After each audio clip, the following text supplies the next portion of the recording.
All right, let's get our other Facebook groups in here before it's officially time to kick off the show. We got our spinning wheels going, 1 and 2. Welcome in, welcome in, welcome in. It is Tuesday night, 5:23, and Broncos got some news. Boy, we got some content to talk about. It's time for an episode of Building the Broncos. I am Nick Kendell, and joined by, as always, on these Tuesday evening shows, Carl Dumler. Carl, how are you doing out there in Kansas? Have you guys had any rain? I keep seeing the drought stuff. You guys are in the biggest drought in the country now after California got hit on this year.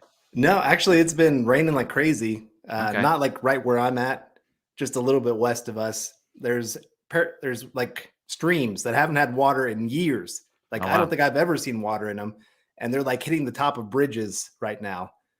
We've had so much Okay. rain, so it's kind of a crazy time. And I was walking across the street to get here for the show, and of course, there's like all these dark clouds forming, and we're supposed to get rain almost every day this week, and so everybody's really happy around here that we're maybe going to make it out of this drought okay.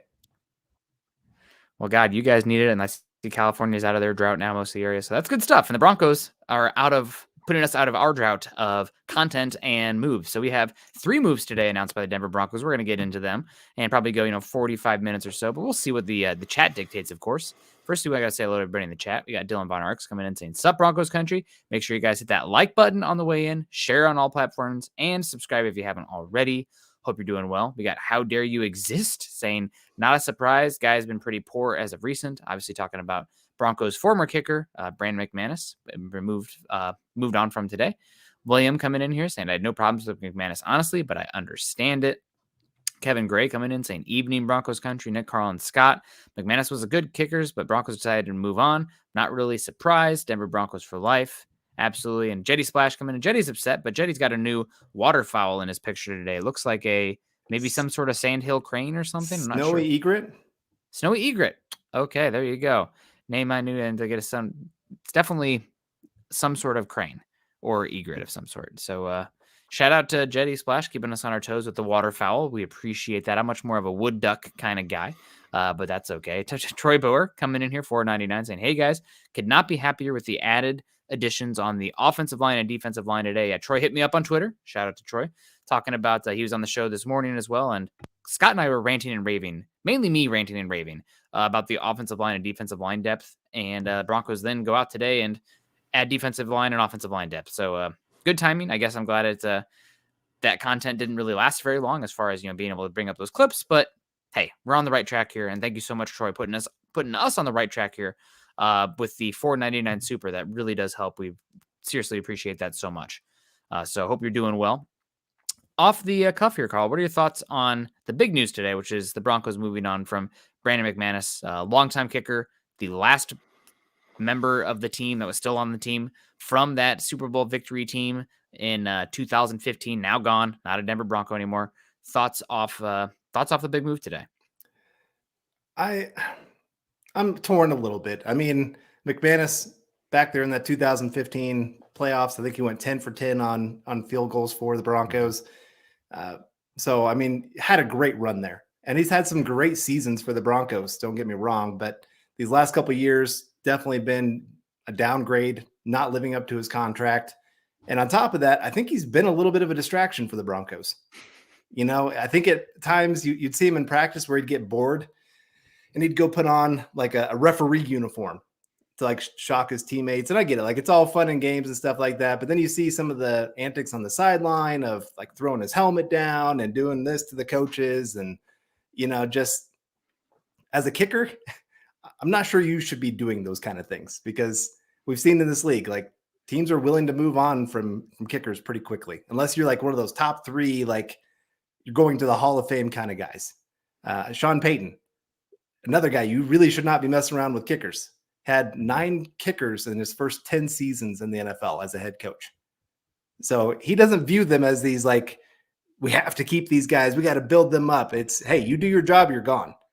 And like I said, for McManus, I think the Broncos were looking at that contract saying, hey, this is an easy one to move on from. And I think we can still get somebody that brings close to what he brought, or maybe even a little bit better, and maybe even pay them less than what we were paying him. Yeah, it's kickers should be seen from, not heard, I think is something that a lot of us can live by, unless you're, out here like Justin Tucker, but definitely interesting and at the end of an era in Broncos country with that last member of that Super Bowl 50 winner. We got Michael Ronquillo coming in with the big super chat, always one of the biggest star givers over on the Facebook side of things, saying good evening, Nick and Carl, on building the Broncos. Go Broncos and buck 'em. Thank you so much, Michael. Hope you're doing well. Hope things are going well out there in sunny Arizona, out there in Tucson. Hope you're doing well. And yeah, you're totally right, Carl. It was some of just the sideline antics. And I mean, he's a kicker, and I get that. And he's got personality for the kicker position. I mean, we've seen what a personality specialist has done for Pat McAfee, right? Like, it's beloved now, that kind of stuff. So maybe he'll have a niche. Maybe it'll be the McAfee and McManus show. That can be the kicking Scots or something. The Mick is the Scottish surname, right? But that is, it's an end of an era. And I think it was not a wrong move for Broncos. The only thing I'm questioning on this is the timing. We've gone through, it's now the last week of May, and we have had a lot of kickers. And this was, I think, the highest, the most specialists ever drafted in a draft history this last year with kickers and punters combined. And we're moving on from McManus now. Why now? What changed between the beginning of the offseason to now that it's like, okay, you know what? We want to open this vacancy now for the kicker spot when you could have done it much earlier, had that financial flexibility then, and maybe be looking for a kicker all this time leading up to now. I mean, it could be a little bit of they've gotten through some of their spring training things that they've done, or he's been in the building for the last month or so. And maybe he and Sean Payton have had those moments of having some talks and saying, hey, we're looking at whether we're going to move on from you or not. And you never know what McManus would say in those moments because he doesn't hold back. We've seen that before. He's not afraid of being very public with his frustration with coaches or anything like that. And then, of course, like OTAs, I think they started for the Broncos yesterday or today. I can't quite remember which one. But anyway, they're kicked off. And so you got to think maybe they've had him in the building. Some of the coaches have talked and said, hey, we just personality-wise, we don't think this is the guy. And they're looking at the open market and saying, hey, there's a few names on here that could be making a difference. And the other third thing, the NFL just changed the rules on kickoffs. I think one of the most valuable parts of Brandon McManus was his ability to handle the kickoffs well, to know how to really kick one right into the corner where they have to kind of get it there to like the 5-yard line and you can make a big play down the field, keeping them short. Well, that's gone now for the most part. And so I think when they're looking at that, they're going, okay, well, you've lost this value. You're an average field goal kicker. Now, I don't put all of what happened this last year on him because he had 2 blocked. His holder was not great by any means, but he also has had other years without that holder where he was not great as well. And so I think they're putting all that together and just saying, this is not our guy for this season coming up. And he was just expensive. Broncos clear off, what was it, about $3.5 million is the numbers that sticking out in my head. Somewhere around there. 3.75. So clear a little bit of money. And with that money, Broncos have 2 moves right in tandem after that. So that freed up cap space, allowed Denver to add offensive and defensive line depth in 2 areas on this roster that were very concerning, just looking over at the overall roster before the moves today. So Philip McLaughlin coming in here, talking about the mix out here, the Scottish surnames, saying good evening, Carl, Nick, and Deacon Scott. So happy you have the ear of headquarters. Gotta help that you asked for it. I think he's talking about the additions on the offensive and defensive lines. That was just, I mean, yeah, look at me. I just look at the roster. Anybody could look at the roster that knows NFL teams and be like, yeah, the defensive and offensive line depths are lacking. So Broncos made a little bit of moves there today. And Carl, I want to say hello to some more people in the chat first, but I want to circle around to one of your tweets that you had earlier. Okay. Dennis Murtha coming in here saying happy Tuesday, MHH family. And thank you to Chad and Zach. Chad and Zach, thank you wherever you are for all that you bring to the Broncos country. Have a great day. Denver Broncos for life. Help wanted kicker needing to be in Mile High City. And they're looking at kickers. They brought in Maher, I think is his name. Tomorrow. They're bringing him in, Brett Maher, on Wednesday from Aaron Wilson tweeted that first per league source. Let me see who this is here. Houston, via Houston. So they're going to bring in the kicker there. He's the one who had the yips last season in the playoffs, and it was like really painful to watch the Cowboys versus the Buccaneers, and he just missed kick after kick. But he was pretty good before that. So we'll see. Broncos, kind of funny. We talked about this morning why the Broncos missed the playoffs. Why did they make the playoffs? Probably get a whole +1 win because of the special teams turnover and saying McManus is fine. Maybe this last year of him, but he's fine there for now. And then 3 hours later, he's get the announcement that he's being moved on from. So curious to see what happens there with the kicker situation. Broncos looking to probably go a little bit cheaper there than they were. And I guess it's a double-edged sword, right? It's one of those things where, okay, now the Broncos enter kicker purgatory, and you can ask a lot of teams, if you don't have a solid kicker that you can trust, it can be some of the most frustrating football games you can imagine out Right. there. So you set them up on a tee, and then you see them miss an easy one and you lose a game because of a kick that 90% of kickers make, but he missed it that one time. So I don't have any reservations about it. I don't have any problems with the move at all, but you have to understand that you could be going into a cycle now of uncertainty and volatility at the kicker position for the next few years under Sean Payton. Yeah. And like I said earlier, he has no problem kind of going through kickers as a head coach. And I don't think he views it as this great weapon to have. He's going to be aggressive. He's going to have some times where he goes for it on fourth down where other teams would be taking field goals. And so for that, he's kind of going, why would I put all this extra money into this position when I could be putting it towards the offense that I think could make those kind of plays? And so, again, I do get it with McManus's price tag, but you're right. You could be entering into a very difficult time where a kicker could cost you a game or two just because you didn't put value into the position. And that's when a lot of people are going to start questioning the coaches and GM and say, okay, you made this decision. Now you got to live with the consequences of that. Yeah. What is the saying? The devil, is something like that. And that's kind of not that Brandon McManus is a devil, but like certainty of somebody you already know in there. But he was expensive and he was exceeding the average to below average last year as a kicker. Again, not all his fault, but I'm not a kicking specialist or a field goal kicker specialist, whatever the chat we were talking about earlier was. But it'll be interesting to watch this season. And just one more storyline for OTAs and training camp and preseason. What's happening to the Broncos at kicker? Special teams matters, y'all. Chase Wellner matters, saying, howdy, y'all. Hope you're doing well. And he says, honestly, I believe Mara was still a better kicker last year before the extra points in the playoffs game. Yeah, I mean, he was still out there too, which makes me a little bit concerned at this point in the process. But we'll see. And also, Mason Crosby's out there as well. And Chase says Mason Crosby had a terrible game and bounced back. Still a free agent. So there's some options out there, but we'll see. Michaela Israel's in the house, and also Cooper as well, saying, this is Cooper. Hi, just eating dinner. What's for dinner? What are you cooking us up today? Coop, hopefully it's something pretty good. I got to get on dinner after the show, but good to see you. We got Jack coming in saying, I'm ready for some Broncos football to see what the product is put on the field.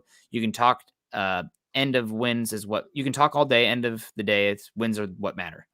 You're right. However, we're not on the field, and what we're doing here is talking. So we'll talk all day. But you're absolutely right. Last season, we had all the hype about the Broncos, Russell Wilson. They've needed a quarterback forever. They finally got one. This is a team that could contend with the Chiefs in the AFC West, blah, blah, blah, blah, blah. It's all talk until you see it on the field. So you're right. Show me state. That's what Scott and I like to say a lot. We're Missourians in our hearts, and it's the show me state. We got Keith coming in saying Nick's put in a full day of Broncos coverage. Yeah, Tuesdays, morning and evening, hanging out with you guys. Yeah, good days, but long days. Greg Smith in the house. Good to see you, Greg. Hope you're doing well. And also Daniel Swafford coming in saying, could Denver be clearing cap to move to get Dalvin Cook or an edge guy maybe still out there? What do you think here, Carl? Obviously, Broncos made 2 moves immediately following the Brandon McManus release. So maybe that salary cap space is just, gone right after you move on from him. Yeah, I mean, you're going to see teams making those post June 1st cuts here pretty soon. They're getting close enough now that they can make those kind of savings. And everybody knows the Vikings have been trying to trade Dalvin Cook. They don't like his price tag.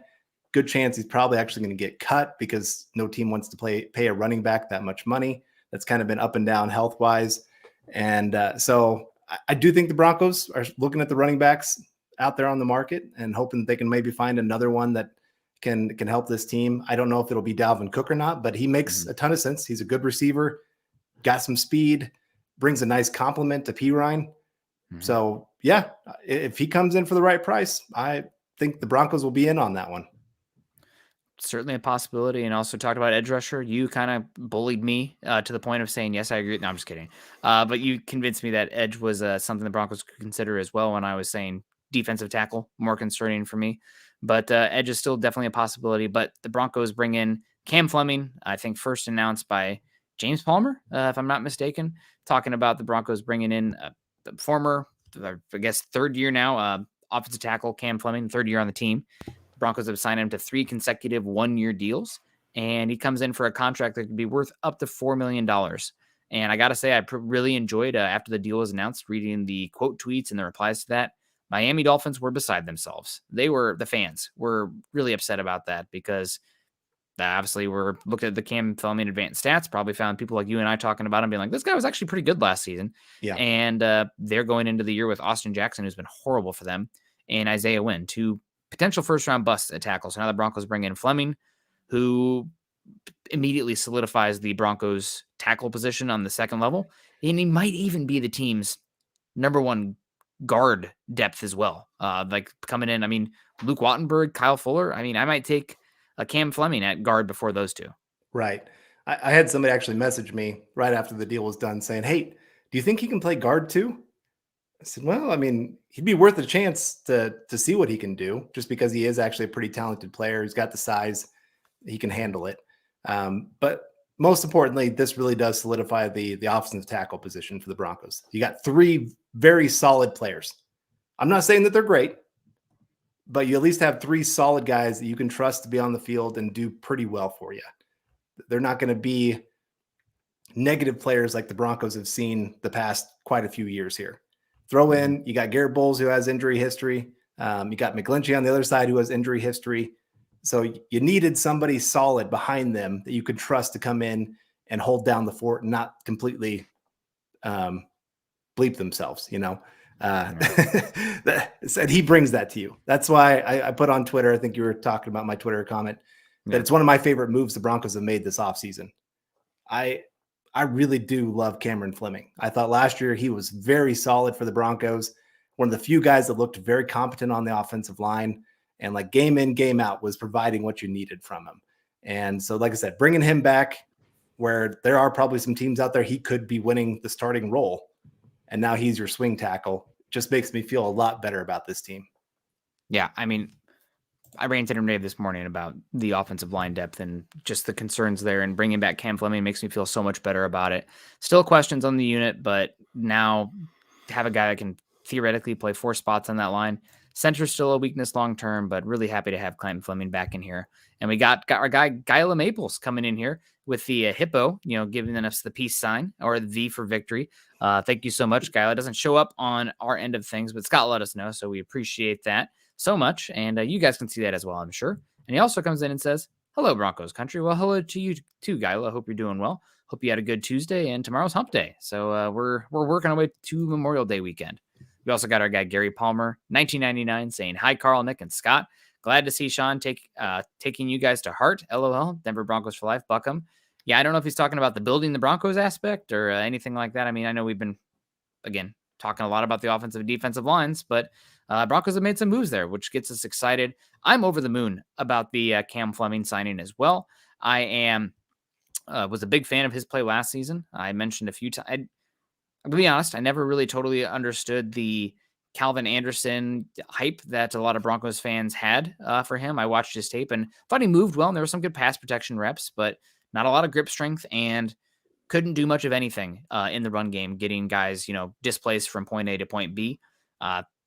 Think he was a better left tackle in pass protection than Cam Fleming is, but I think Cam Fleming was just as good, if not better overall, because of the run blocking aspect at left tackle, and miles better at right tackle. Calvin Anderson just looked so out of place at right tackle. It just looked uncomfortable there for him. Sometimes it works like that for some of those guys. I think it was Tristan Wirfs had said, and it's a famous offensive line moniker, but why can't offensive tackles just flip positions? It's like, well, imagine, you know, going, if you're right hand dominant for wiping your back end and you switch to the left hand, it feels a little awkward. You know, you're not used to doing that. It's kind of how the mirroring the positions of offensive line is as well. So thought Cam Fleming could play both of those well, and I'm just ecstatic about bringing him in. I'm also ecstatic to say happy birthday to Michael Ronquillo's mom. Happy birthday to Mrs. Ronquillo. Hope you're doing well, and shout out from your son on here. So happy birthday. So yeah, Cam Fleming now.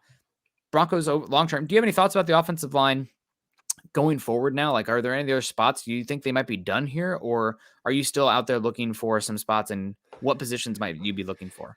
Well, like you said, the interior offensive line, you don't feel good about it. When people are already asking, like, can Fleming play guard? That's not a good look for the Broncos, because you don't trust anybody beyond the starters. and even center Lloyd Cushenberry. You don't trust that guy. He's got competition with Kyle Fuller and the rookie that they just brought in. Forsyth. Yeah, Forsyth. And I mean, I think there's a real chance that one of those two guys could take the lead. I don't think the Broncos are feeling good about Lloyd Cushenberry one bit. And so I do think they're going to be looking really hard once teams start making some of these cut downs, saying, okay, who's maybe that interior offensive line veteran that we can come in, be that good swing guy for us on the inside. I think there's a good chance they add one or two more offensive linemen and some of these other guys get cut pretty quickly. Because, I mean, none of them are picks that the coaching staff made other than Forsyth, and I guess Fuller as well. I mean, he's one of them that they brought in, but he's just kind of a rotational guy anyway. Beyond that, the other guys, beyond the starters, they have no attachments to this coaching staff. So I think there's a really good chance they add a little bit more to that. Got to be nice to bring in somebody who can play guard and center and push Lloyd Cushenberry there at the center spot. We will see if that happens. Heck, maybe there's even a chance that if Quinn Miners takes a massive step forward. I mean, they originally drafted Quinn Miners with center being a possibility for him. You could even hear Lloyd Cushenberry talk in his press conference saying that, if I'd have been playing better, then they wouldn't have drafted that guy. And he did not play better last season. And now you have Quinn Miners, so they're probably safest to say he's going to be right guard. But if your best five is Miners at center and then Cam Fleming at right guard, okay, the best five out there. These guys need to be cross-trained anyway, so figure it out. But it will be fun to see the offensive line feel really good about this and just that much more depth. You're not going to go through the whole season with all five of your offensive linemen staying healthy. I don't think that's probably never happened, at least like not missing a snap. So having somebody in there that can help that unit should be good. I am curious. Do you think there's any chance in heck that Cam Fleming plays well enough to the extent that he replaces Garrett Bowles at some point this season? Because Garrett Bowles was not very good last year. I would honestly say that Cam Fleming to Garrett Bowles was not a crazy difference in play on the field, but that's more because Garrett Bowles took a massive step back, in my opinion. It wouldn't surprise me. Again, Garrett Bowles is not a pick from this coaching staff. And so if they're seeing something that they don't like, especially at his price, I think he's probably one of the players most likely to not be on the Broncos next year. Mm-hmm. And if he's not performing well here early in the season, and they say, hey, Cameron Fleming, get over there. Let's see what you got. You're a veteran. We know you can get in there and play, and he does better with the system. Why not? I mean, it really is best player play. Mm-hmm. And there's just nobody that's safe on this team right now, especially with big contracts. I really think that Sean Payton, part of the McManus move is saying, we're changing the whole culture of this locker room. I know McManus has a lot of pull. He's been a captain of this team for quite a few years. He's no longer a voice here. And so, yeah, I don't think they have any real problem at the idea of Garrett Bowles being replaced. Yeah. And just circling back, I do wish McManus well. Broncos wouldn't have won that Super Bowl without him. And there was some lows, but there's also some highs, and he's going to land on his feet. There's going to be a team that signs him, and he's going to get a chance. And I hope that his play shoots back up to where it was. And he makes the Broncos not look foolish, but like you may be questioning that maybe that wasn't the best move long-term. We were talking about this eerily similar to moving on from Sam Martin last season, right? And it's like, the sure thing, but it wasn't great. And then Broncos move on from him. And gosh, who was the punter last season? I'm even forgetting his name now. Not Riley. No, it's our new one. I keep thinking Colquitt, but it wasn't Colquitt. No. Corliss Waitman. That's why there we go. Yeah. It was Corliss Waitman, but we'll see. But wishing McManus the best. Wasn't always the greatest on the sideline kind of stuff. You don't want to hear from your kicker, slamming his helmet down when he doesn't get a chance to go out there and kick, and then miss field goals similarly later on. But I'm gonna choose to remember the good times. I always remember the good times of Phil saying, talking about the Broncos' other signing today in defensive tackle Tyler Lancaster from the Las Vegas Raiders, and then also Green Bay before. Did he play for the Raiders last year? Well, we got producer Scott pulling it up and seeing it, so shout out to Scott for helping us out here. 2022 Raiders on September 5th.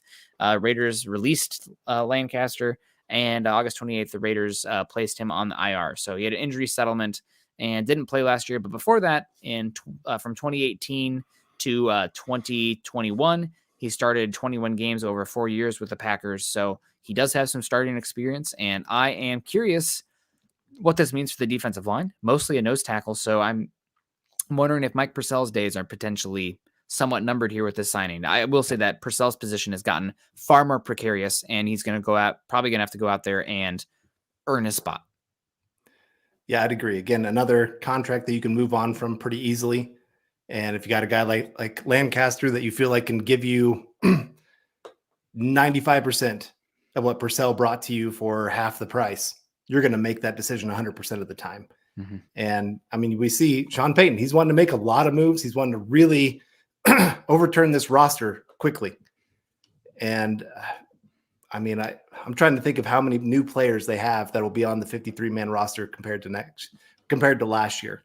I guess we don't have the final 53 yet, but still, all these players, they've really been put on notice that none of you are safe. We are going to bring in our own guys that fit our system, what we want to do.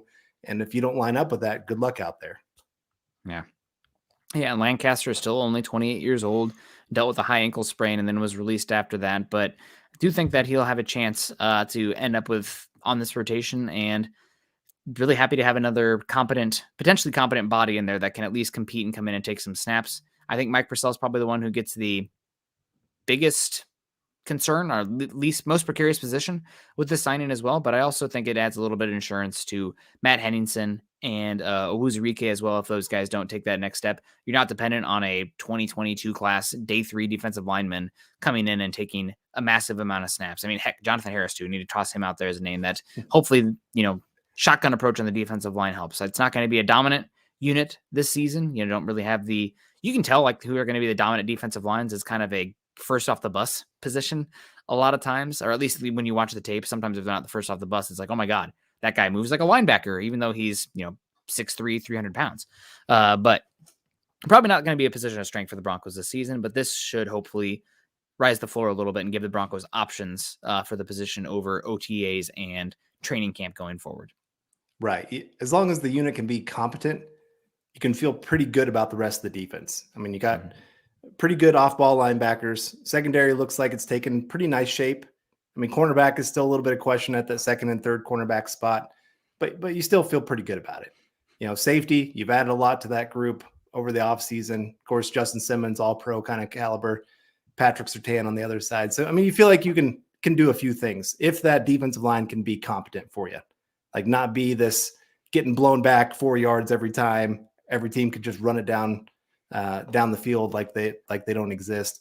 We've seen that a few years with the Broncos. And, I saw somebody make the comment of, we need a guy like Pot Roast back to get that push up front. That guy, Terrence Knighton, I thought he could be such a great player if he could just keep his weight under control. If he could just get into shape. Like when he was in shape, that guy was dominant. That game against the Patriots in the playoffs, there's like about 4 plays where he just did an individual effort to destroy the Patriots in that game where the Broncos won. And it was magical to watch. But then he'd come back in the next offseason and be like 40 pounds overweight. And you'd have to wait till like halfway through the season before you ever got to see competent play from him again. So again, one of those guys could have had a really great career in the NFL, just couldn't stay disciplined. Still had a pretty darn good career. Yeah. So second contract guy. So that's better than most. But you're right. Phil McLaughlin coming in saying, I'm reading that Mara is being brought in tomorrow. Who would you guys rank ahead or behind him?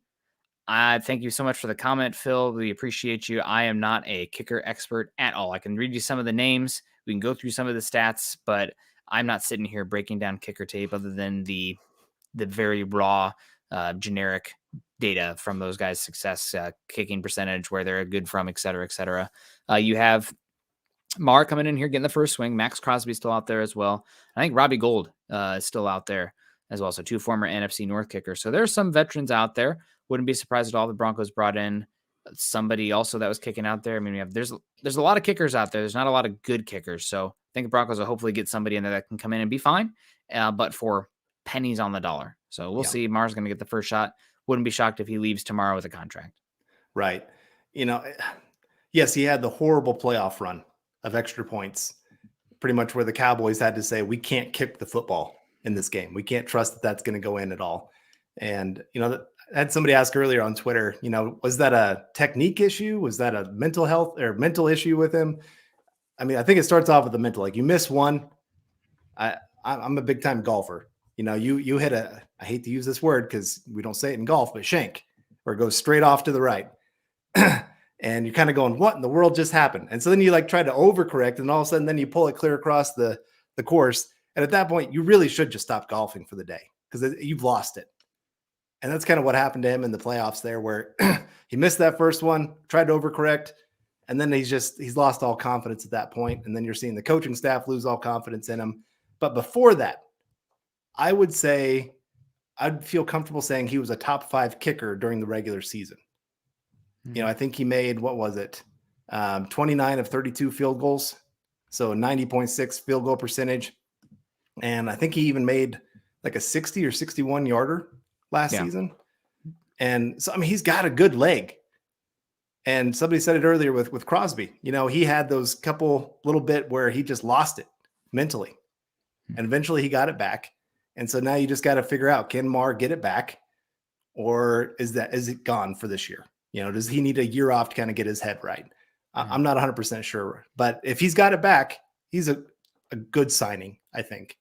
I think he's better than what we saw with McManus last year for sure. But again, you just got to make sure mentally he's ready for coming back after that. What was it, like 4 straight missed extra points? It was something unbelievable in that Dak was having a career game and carving up that Tampa Bay defense. And yeah, he just kept missing him. It was insane to watch. So I will say this is appeal to authority, and I don't really normally love that. But when it comes to the specialists, I'm going to play the appeal to authority card. I'm going to trust the Broncos special teams coaches and Sean Payton and Westhoff and all those guys to bring in and figure out the special teams kicker spot because, A, again, not an expert in that by any means, and B, have a pretty damn good track record for special teams in general. It's much easier for me to talk about, the coverage units and the athletes and that kind of thing versus what goes into a good kickoff or kick or punt from the actual kicker or punter. But I trust them to get it right, and it might not be a year one right thing, but Broncos are not emphasizing the dollar on that, and hopefully they can get similar to last season for 20% of the price, or if not even better, for cheaper as well, because McManus was getting paid pretty darn well to not be very good. We also got Lawrence Rivera saying, let's get Donald De La Hoya and YouTuber, mark my words. We'll be missing McManus if we don't get him. Check him out. Is he the trick shot guy on YouTube that got like kicked out of college or something where NIL money? I don't remember exactly what it is. I'll tell you what, NFL teams are so competitive. If he was a really great kicker and they wanted to, has he ever had a chance at another team as well? I mean, I don't know. It's a different kind of game, but I would assume that if he was what Lawrence is making him out to be, he would at least get a training camp invite to see what he can do. Yeah, I was trying to think. Marquette King, that's the punter I was thinking of. I know a lot of people have been like, oh my gosh, the Broncos should have never cut that guy. He's got such a great leg. But there's a reason like no other NFL team has went out and signed him after the Broncos cut him. Mm-hmm. He's a locker room problem. And from what I've seen of some of the videos of that guy, like he's got a mouth on him. He wants to like go challenge people and make all these, big YouTube videos, all that kind of stuff, which is great. But you got to understand, if you're going to have that big personality, most NFL teams are going to just sit there and say, probably not going to happen.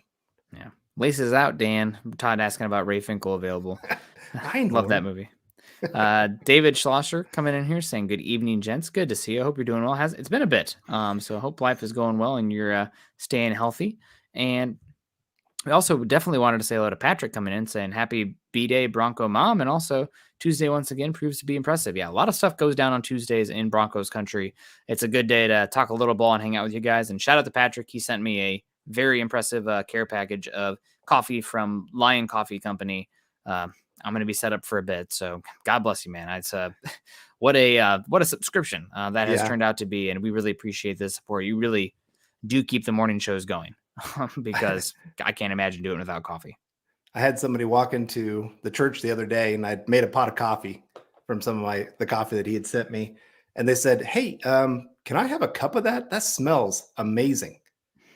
And so I had to share my coffee, which I don't like to do sometimes. But so, yeah, I recommend that coffee to anybody and everybody. Definitely gets me going for the day. Like I said, morning shows, everything. So Thank you very much for all that. Yeah, I mean, you're in the house of the Lord, right? So you had to give it and you had to be sharing. But if that was in the house, it'd be like, take a hike, buddy. No way. But so overall, the Broncos make some moves today. What was your favorite move made today overall? Like, was it the McManus one? Are you excited to move on from the kicker thing and the hope springs eternal? Or is it as simple as the bringing in Cam Fleming to solidify the offensive line? It's Lancaster. No, it's got to be Fleming for me, just because we don't know what the Broncos are going to do at the kicker position. Mm-hmm. Fleming, he's a known commodity for this team. We know that this guy can bring very competent to a very above competent level offensive tackle play for the Broncos. And like I said, he can play both positions. He's shown it in the NFL, and maybe he could be that guy that plays right guard as EJ points to, as we'll get to his super chat here in just a sec. But yeah, it's got to be that move for me. I feel so much better about the offensive line today than I did yesterday. Like I said, we've been talking about this a lot on all these different shows going, oh man, if one of these guys goes down, we are in trouble. And it's not a matter of if, one of them is going to go down. Mm-hmm.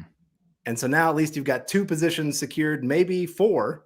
I don't think I wouldn't put him at center, but maybe you've even got 4 positions secured that he could be that 6th guy to come in, and you feel pretty good about him. Yeah, I definitely agree with you there. I am curious about Tyler Lancaster. I do remember the name. I don't remember watching too much Packer football. I know that he came in and was a nose tackle and could kind of do some stuff to free up. Oh God, who's their phenomenal defensive tackle? Kenny Clark out there. So he'd come in and do some things and do the dirty work to help free up Kenny Clark, and just another guy in there that can, I mean, the snaps speak for themselves. He's still relatively young, and Purcell has been injured and is relatively expensive too. I think, what is he, 4.5 million this year, 3.5 million this year? If you can, pay Lancaster 1.5 and get a similar ability, then that would be a move that you have to consider. I mean, it is penny pinching to an extent with those millions that far down the cap, but it can add up, and it could be another running back you bring in, or another offensive lineman, or heck, even the kicker that you end up paying as well. So I'm really excited about both these additions on the offensive line and defensive line.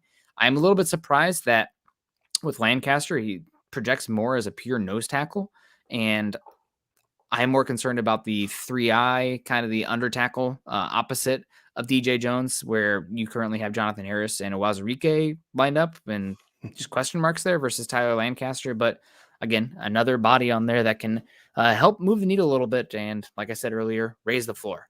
So let's say hello to some more people coming in here still. EJ with the big $20 comment.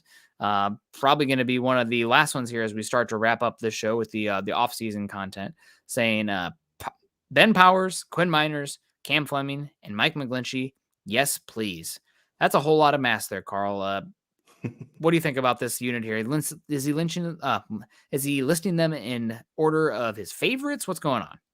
I don't know. I mean, like we talked about earlier, maybe Miners moved over to center. You get your 5 best guys out there, whoever they are, and try to figure out how to make them work. And like I said, it's a lot of mass for the Broncos. They want to be a running team this season. Those guys can move bodies, and it can just really open up this offense how you want to play it, and really play to the strengths of Russell Wilson. So yeah, I do. I like the moves the Broncos have made on the offensive line. I think they overpaid McGlinchey, but still, he's better than a lot of things you've had at the right tackle position for a while here. And Powers, probably, I said earlier, Cameron Fleming was one of my favorite signings this offseason already. Ben Powers is another one that's up there for me. I think he's a very solid guy, both run and pass protection. I think he works well, especially in a run-heavy offense, because that's what he played with in the Ravens. So I do. Like I said, I love that signing. And Miners, if he can stay healthy, I think he can be a very plus player for the Broncos on the offensive line. And this is probably the best I've felt about the 5-person unit across the offensive line. Now, again, if Lloyd Cushenberry is starting, it's going to be the weakness. But the other 4, I feel really good about compared to years past. I used to be such a Garrett Bowles protector, saying that he's not as bad as people make it out, especially when he's on his rookie contract. Like, he's a league average guy, but now he's getting paid, and he's, around league average, if not slightly worse last season. So I don't know if I feel totally great about Garrett Bowles right now there at left tackle, but I did want to ask you, Cam Fleming coming in, Mike Kliss mentions, Mike McGlinchey with his contract being picked by the staff, very solidified at that right tackle spot. Garrett Bowles is coming off injury. That's pretty much what Mike Kliss said in his tweet. Any thoughts about Garrett Bowles' injury potentially being an issue here, or is it just continued depth for the Broncos with this signing of Cam Fleming? I think it's both. I think you needed some kind of backup plan in case Garrett Bowles, again, has another injury, has struggles, because he has been very up and down in his career. He goes from second team All Pro to, like I said, this last year, average to below average. And so it's kind of so much up and down. And I understand, like, he's one of those guys, he needs a great coach working with him to really maximize his talent. Now, I do think the Broncos have a better showing at the head or at the offensive line coach and situation that they have right now. And I think they've got a better scheme set up. So I think it'll be a lot less confusing for him and all those kind of things. But still, like, you can't have a guy that's going up and down that you just don't know what you're going to get, even from a game-to-game perspective. Mm-hmm. He has a couple games a year where you're just like, what are you doing out there? Mm-hmm. And then the rest of them, like, he usually looks pretty darn solid. But it's just those couple games you're going, man, we needed more from you. You might have been one of the top 3 players that cost us this game, kind of thing. And all right, we got Phil coming in. No, we got Michael coming in. I accidentally clicked that one first. Yep. No, you're good. We got Michael coming back in saying, great show tonight, Nick and Carl on building the Broncos. Go Broncos and buck 'em. Michael, always good to see you in here. I just appreciate how much you've been such a supporter of all the shows. Really appreciate it. Yeah, thank you so much, Michael. And also wanted to get this trivia question from Phil saying, who is the Broncos receiver to have 3 100 catch seasons? Only Broncos receiver to have 3 100 catch seasons. Now, because this was asked, I feel like it's a trick question. So I'm trying to think, okay, the passing era has come about in the last 15 years, really, with a higher volume of passes. Who's somebody that didn't have a lot of other talent around him? I feel like it's a trick question. Like, my gut would be like, oh, of course, Demaryius Thomas or Rod Smith. They had other guys there as well. Brandon Marshall. I'm going to say Brandon Marshall. That's exactly who I was getting for. You're going to have to let us know, Phil. I still feel like it's Rod Smith. Okay. I think I'm going to go with Brandon Marshall. He had that like 22 catch game with the Colts. I mean, he was a target monster for the Broncos in those years. So I'm going to go with Brandon Marshall. You have to let us know. I'm not sure, though. I did not probably just look up, I don't know, catches by career. And then you have to click on each of them individually. I don't know. Kenny Abieta coming in here, $5, saying, good evening, fellas. What do you guys think about the Broncos bringing in Brett Maher? Sorry for just coming in. Don't be sorry. We appreciate that. You're announcing your presence with a bang with the $5 supers. Saying, what do we think about Brett Maher? Talked about it earlier, but we're excited for him to come in and get a tryout, get some kicks in tomorrow. And hopefully he comes away with a relatively cheap contract, fixes those yips, and the Broncos have gotten younger, reset the position, and somebody that Westhoff and this Broncos special team staff hand selected. Even if they sign him, would you want them to bring in competition for training camp with him? Or would you just say, you're our guy? I'd probably still want somebody in there to come in and take reps, I'm sure. So give him a contract that you could still move on from him if that other guy you bring in beats him out or he still has the yips. But I would not... just too concerned with what he is based on last season's end of season performance to be all in on him with contractually and roster setup perspective. Yeah, that's where I'm at too. Again, during the regular season, probably a top 5 field goal kicking kicker. Doesn't have the biggest leg by any means, but we still made 61 yarders. So that's plenty of leg. Yeah. I don't think you'd be attempting too many beyond that range anyway. But again, you've got to bring in some competition. He's going to be cheap. Mm-hmm. Coming off that performance, I mean, of course, everybody remembers what you did last. And what he did last was horrible. And so, yeah, I don't think he'll cost much. I don't think he'll have a whole lot of guaranteed money by any means. Bring in somebody young to compete with him and at least push him a little bit. You gotta put him in some pressure situations to see how he handles it. I'm hoping at the end of practice, they say, okay, we're either going to run 10 laps or Brett Maher is going to make this kick. And like the whole team staring him down. Like that's what you need to do to this guy just to really test to see, is he ready for those big moments when you need him? Yeah. Be interesting. And also this comment from Chase, be curious how he did it outside and not in a dome. Well, he did play in the NFC East. So at least we knew he was playing, Philly, New York or New Jersey, Washington. Those are some pretty, they can be pretty wet and muddy out there, especially in, October, November, December. So I would be curious in those splits as well. And don't say it doesn't matter. It does matter. But those are some things that you pay an analyst to get some of that data. We also got David Meckelrath coming in saying, good evening, Broncos country. Nick, Carl, Dylan, Deacon Scott, MHH for life, Buckham, and Denver Broncos for life. Thank you so much, David. Good to see you. Hope you're doing well. Also, Phil comes in and say it was Brandon Marshall. So not to pat myself too hard on the back. I was just trying to think. He's asking this. It's got to be a trick question. Who would still make sense? Brandon Marshall made sense. So, all right. Well, my first guess, though, would have been Rod Smith. Right. So. I was going back and forth between those two because, like you said, Brandon Marshall had a lot of volume come his way because the Broncos just didn't have a whole lot else beyond him. And he was one of those receivers. I think he kind of put pressure on the quarterbacks because he was a star. They were not. And pretty much tell him, like, you're going to throw it to me. And he had that, what was it, like 15 or 18 catch game? I thought he had a 22 catch game against the Colts. Yeah, it was just like ridiculous. The all-time record. Yeah. But yeah. No, go ahead. I was just reading what Scott had to say about interesting Mauer stats. I'm not sure what the splits are, but we will see how it breaks down. We'll see if he gets signed tomorrow as well. It will be fun to see. He's still relatively young. Scott's pulling it up. He was 16 of 17 in a dome last season, and he was also 31 for 41 outdoors. So a lot more outdoor kicks, missed 10 outdoors. Could matter for the Broncos. Maybe it doesn't matter so much. It's still a relatively small sample size, but missing that many outdoors is not great. So we'll get a chance to see him tomorrow. 75% versus 84%. So, 94%. So correcting on that one. So we'll see. That's obviously missed a lot more outdoors, but that's going to be true for all kickers. The next thing then would be to see the averages for starting kickers across the league and what the variance is there. Not just, obviously he's going to be worse outdoors, but like, where does that compare to league norms for the positions? But not to get too nerdy and epidemiology stats in here. But Carl, we're at 46 minutes. Any final thoughts? Broncos release Brandon McManus, end of an era. Last player on that Super Bowl 50 roster. They bring back Cam Fleming for a 1-year deal worth up to $4 million. So there's some escalators in there. And sign Tyler Lancaster, defensive tackle that played most of his career in Green Bay at nose tackles, starting a lot of games from 2018 to 2021.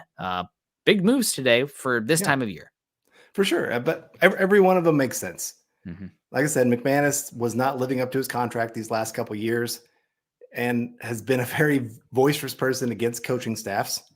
You know, you don't usually like to anger the person that holds your place in your job's responsibility in their hands. And unfortunately, that's kind of who he's been. Now, he's been able to get away with it because he's been very talented. But again, his numbers have dropped off, so it makes a lot of sense for the Broncos. Fleming, love the signing. Absolutely love it. Lancaster makes a lot of sense. Get more competition for that defensive line. You need bodies just for camp anyway. And you're going to push a couple guys like Purcell to really see, can you live up to your contract? So I like the competition that they've decided to bring in for a lot of these positions. And you might see a few of these veterans actually get the boot where they get beat out by some of these younger guys. Mm-hmm. Yeah, it's certainly possible. Bring in this competition. Everybody's going to have to fight for spots. So it will be a lot of fun to follow, and some more guys here that, makes those second units more intriguing to watch for OTAs, training camp, preseason, et cetera, et cetera. And we're football crazy people. So the more quality football we can watch through all the Broncos units and lines, the better. So thank you guys so much. A lot of fun today. Good to have some Broncos news coming in. Make sure you guys are following Carl on Twitter. Carl is at Carl Dumler MHH. I'm at Nick Kendell MHH. Also follow us at BTB_pod. That's not up there, but it's BTB or BFB. It's way too confusing. That one letter. BTB, Building the Broncos, on Twitter, as well as at Mile High Huddle. If you haven't done so yet, also follow us on Facebook, facebook.com/Mile High Huddle, and facebook.com/Mile High Huddle Pod. If you haven't done so yet, find us on Apple Podcasts and Spotify. It's Huddle Up Podcast, Mile High Huddle. Scroll down, leave us a 5-star review, and we'd greatly appreciate that. Also, as the ticker says underneath here, if you're joining us on YouTube today, please subscribe to Mile High Huddle, like this show, and share it on your social media platforms. A lot of fun today. Thanks to everybody who came in and supported us on the show. We had EJ come in, Kenny Abieta come in, of course, as well. We had Michael Ronquillo, how could we forget him? Troy Bauer in the house. Skylar Maples come in. Gary Palmer and Lawrence Rivera also, I believe. Don't know if I'm missing anybody. If I am, I apologize. You guys are incredible. Thank you so much. Good to see Patrick in here as well. Shout out again to Patrick for the coffee, helping us hook us up. It's going to be greatly appreciated on backpacking trips coming up here. And I think we got, and Phil McLaughlin, of course, as well, with the great trivia question. You guys are great. Carl, any final thoughts before we wrapping it up? No, just like I said, excited to get to training camp here, and I guess we're still 2 months away. Mm-hmm. I hate that it's 2 months away, but it's getting exciting to see how things are going to play out. Heard a lot of good things from those that have seen a little bit of the OTAs so far, that they're really liking how practice is running compared to the last couple coaching staffs. I mean, you can see Sean Payton knows what he's doing with that. And, obviously having a pretty veteran coaching staff, I think we're going to see things move much more smoothly compared to the last few years. So, like I said, a couple months away, but we'll have lots of Broncos news as we get ready for it. Yeah, it's going to be fun. A lot of fun today. Todd asked Nick, what's your favorite beer? The next one. No, I love a good hazy IPA. Really, I guess I'll give a shout out to Pseudo Sue from Toppling Goliath in Iowa. Do miss them out here, but cold and free. Yeah, absolutely. But appreciate you guys. You guys have a great rest of your day. Happy Tuesday to you. I hope you had a good one. Continue to choose kindness and compassion. Go Broncos.